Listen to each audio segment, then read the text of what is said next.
जम्मू के मौलाना आजाद स्टेडियम में प्रधानमंत्री नरेंद्र मोदी ने एक भव्य संकल्प रैली को संबोधित करते हुए कहा, ये चुनाव जम्मू कश्मीर का भविष्य चुनने के लिए है। प्रधानमंत्री मोदी ने कहा कि जम्मू संभाग की ये सभा इस विधानसभा चुनाव में मेरी आखिरी सभा है। उन्होंने कहा कि जम्मू कश्मीर में मैं जहां भी गया वहां भाजपा को लेकर अभूतपूर्व उत्साह दिख रहा है। उन्होंने कहा कि जम्मू कश्मीर के लोग आतंकवाद और हिंसा नहीं चाहते। यहाँ लोग शांति समृद्धि चाहते हैं। यहाँ के लोग भाजपा सरकार चाहते हैं। जम्मू कश्मीर के लोग नेशनल कॉन्फ्रेंस, कांग्रेस, पीडीपी 3 खानदानों से त्रस्त हैं। लोग फिर वही निजाम नहीं चाहते जिसमें भ्रष्टाचार और नौकरियों में भेदभाव हो। उन्होंने विपक्ष पर हमला करते हुए कहा, यहाँ सिर्फ कांग्रेस, नेशनल कॉन्फ्रेंस और पीडीपी और उनके परिवार ही फले फूले। आपके हिस्से सिर्फ तबाही आई। यहाँ जो हमारी पीढ़ियां बर्बाद हुई, इसकी सबसे बड़ी जिम्मेदार कांग्रेस है। आजादी के बाद से ही कांग्रेस की गलत नीतियों ने आपको सिर्फ और सिर्फ तबाही दी। आज की कांग्रेस पूरी तरह शहरी नक्सलियों के कब्जे में है। बारामूला के सांसद इंजीनियर रशीद फिलहाल इस विधानसभा चुनाव की राजनीति में केंद्र पर है। अपने तलख रवैये और कश्मीर मुद्दे के समाधान के लिए जनमत संग्रह पर जोर देने वाले इंजीनियर रशीद को कोई अलगाववादी बता रहा है और कोई भाजपा का एजेंट।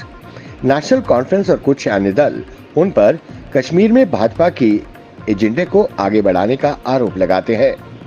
वहीं अपने ऊपर लगे आजादी वाले आरोप पर उन्होंने कहा, मैंने कभी नहीं कहा कि ये आजादी की लड़ाई है। मैंने हमेशा कहा ये मानवीय और राजनीतिक मुद्दा है और इसका हल किया जाना चाहिए। मैं कश्मीर मसले का हल चाहता हूं। दूसरा, मैं भाजपा के साथ कभी नहीं जाऊंगा। मैंने ये अवश्य कहा कि अगर भाजपा कश्मीर मसले को हल कर देती है तो मैं भाजपा का साथ दूंगा।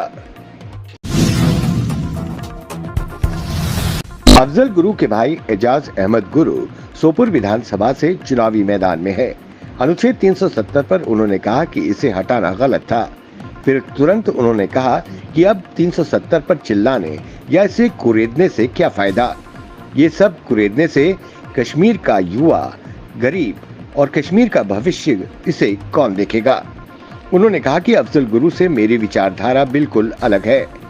वहीं उन्होंने कहा कि चुनाव के बाद मैं तिहाड़ जेल जाकर अपने भाई की कब्र पर फातिया पढ़ूंगा।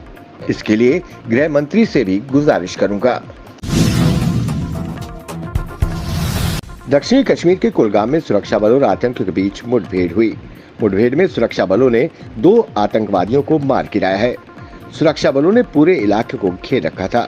इस मुठभेड़ में 3 जवान और 1 अधिकारी के घायल होने की खबर है।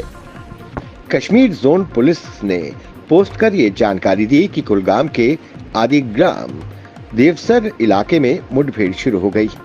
खुफिया इनपुट के बाद तलाशी अभियान चलाया गया। इस दौरान आतंकियों ने अंधाधुंध फायरिंग शुरू कर दी। गोलीबारी में सेना के 3 जवान और जम्मू कश्मीर पुलिस के 1 एएसपी रैंक के अधिकारी घायल हुए हैं। घायलों को इलाज के लिए अस्पताल में भर्ती कराया गया है। सबकी हालत स्थिर बताई जा रही है। इजराइल लगातार लेबनान के शहरों पर मिसाइल हमले कर रही है। बीते शुक्रवार को इजराइल डिफेंस फोर्स ने दक्षिणी बेरूत के एक इलाके में जबरदस्त हवाई हमला किया। इजराइल ने इस हमले में जबरदस्त हवाई हमला किया और हिजबुल्लाह के चीफ नसरुल्लाह के मारे जाने का दावा किया। इन हमलों का असर अब ईरान में भी देखने को मिल रहा है। ईरान के सर्वोच्च नेता अयतुल्लाह खमनई को कड़ी सुरक्षा प्रबंधों के साथ देश के अंदर एक गुप्त सुरक्षित स्थान पर भेज दिया गया है। जम्मू संभाग के कठुआ जिले में सुरक्षा बलों और आतंकियों के बीच मुठभेड़ की खबर सामने आई है। पुलिस को बीते दिन सुबह 1:30 बजे जानकारी मिली थी कि लाहड़ी गांव में कुछ लोगों ने गांव के ऊपरी हिस्से में 4 संदिग्धों को देखा। वो काले कपड़े में थे और उन्होंने पिट्ठू बैग टांगे हुए थे। उनके पास हथियार भी थे। जानकारी मिलते ही सेना की देखरेख में पुलिस व सुरक्षा बलों द्वारा तलाशी अभियान शुरू किया गया। सुरक्षा बलों ने आसपास के क्षेत्रों में तलाशी अभियान शुरू किया। तुरंत आतंकियों ने उन पर फायरिंग शुरू कर दी। दोनों तरफ से फायरिंग हुई। फिलहाल सेना ने जंगल को चारों तरफ से घेर रखा है।